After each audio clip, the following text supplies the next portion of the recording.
Olá, olá, querido amigo, querida amiga. Que bueno estar contigo una vez más en esta mañana, en este momento, para poder conversar sobre la palabra del Señor. Hoy Jeremías capítulo 27. Estoy hoy acá en Ciudad del Este, en el este del Paraguay, y acá vamos a realizar la obra del Señor en este día. Pero antes, tomé un tiempito para estudiar la Biblia, un tiempito para orar, y quisiera conversar contigo en este momento, antes de salir, sobre el capítulo del día, que es Jeremías capítulo 27. Yo quisiera, antes de reflexionar en él, de pedir la bendición del Señor y orar. Vamos a orar en este momento juntos, entonces. Si tú puedes, donde tú estás, vamos a cerrar los ojos para conversar con el Señor. Querido Padre, bondadoso Dios, cuando leemos tu palabra, escuchamos tu voz. Pero cuando oramos, nosotros conversamos contigo y podemos abrir nuestro corazón. Tenemos el deseo de comprender tu palabra y de seguir tu voluntad. Por lo tanto, danos sabiduría en este momento, una vez más, en el nombre de Jesucristo. Amén. Muy bien, Jeremías capítulo 27 es un capítulo que presenta acá un mensaje del Señor. Es un capítulo que dice acá el versículo 1, al comienzo del reinado de Joaquín, hijo de Josías, rey de Judá, vino esta palabra de Jeremías 27 de parte de Jehová a Jeremías. Entonces acá nosotros tenemos la fecha, que fue en el comienzo del reinado de Joacín, que fue en el año 593 antes de Cristo. Tenemos acá a la autoridad del mensaje, es un mensaje que vino de parte de Jehová, no es cualquier mensaje. Tenemos un mensajero, Dios llamó a Jeremías para llevar el mensaje, y tenemos acá el método, que está en el versículo 2. Dice, Jehová me ha dicho, hazte conyundas y yugos, que eran materiales usados por los bueyes, ¿verdad? Para generalmente pujar un carro. Um, entonces, Jehová, Dios ha dicho a Jeremías para usar estos elementos como un instrumento para enseñar. Es decir, Jeremías debía vivir una parábola viva, ¿verdad? Una ilustración viva del mensaje que el Señor quería transmitir al pueblo. Y ya hablamos acá que parábola es una ilustración, es usar algo conocido para hablar de algo que no es conocido. Es usar algo del día a día práctico para hablar de algo abstracto, espiritual.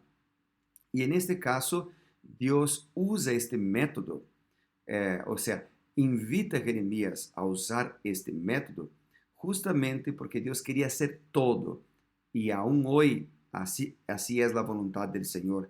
Dios quiere hacer todo para salvar, todo para transformar, todo para poder librarnos del pecado. Dios es un Dios de salvación. Dios es un Dios que quiere salvar. Dios es un Dios que quiere transformar.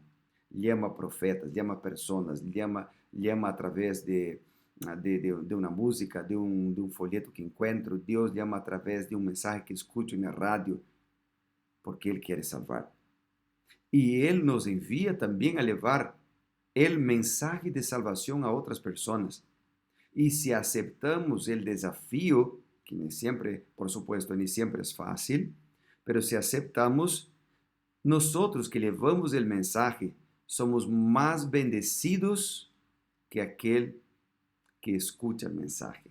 Por lo tanto, vale la pena seguir las orientaciones del Señor, pero vale la pena también cumplir la misión del Señor. Bueno, acá dice el capítulo 27, el versículo 3.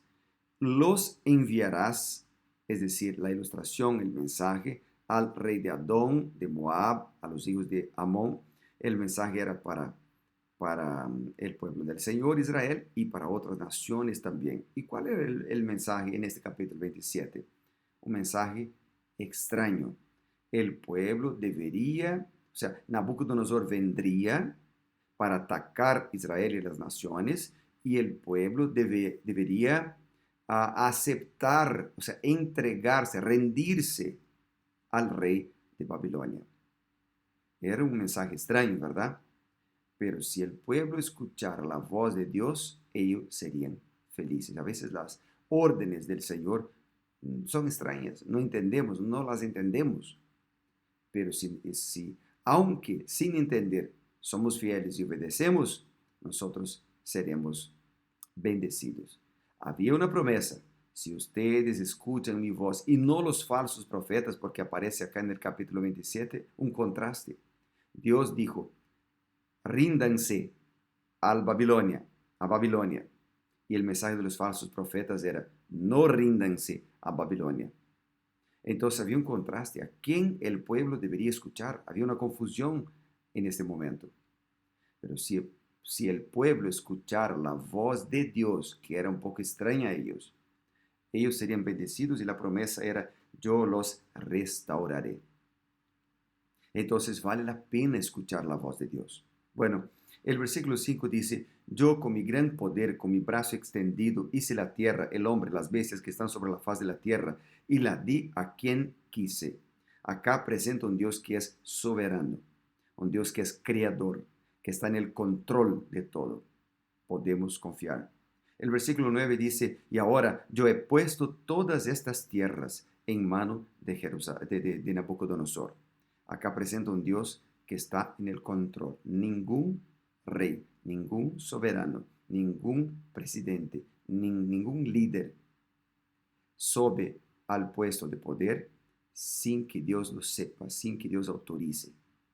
Dios conoce todas las cosas. Es por eso que Pablo dijo en Romanos, yo quisiera invitarte a leer Romanos, el capítulo 13, Pablo menciona lo siguiente: sométase toda persona a las autoridades superiores, porque no hay autoridad que no provenga de Dios, y las que hay por Dios han sido establecidas.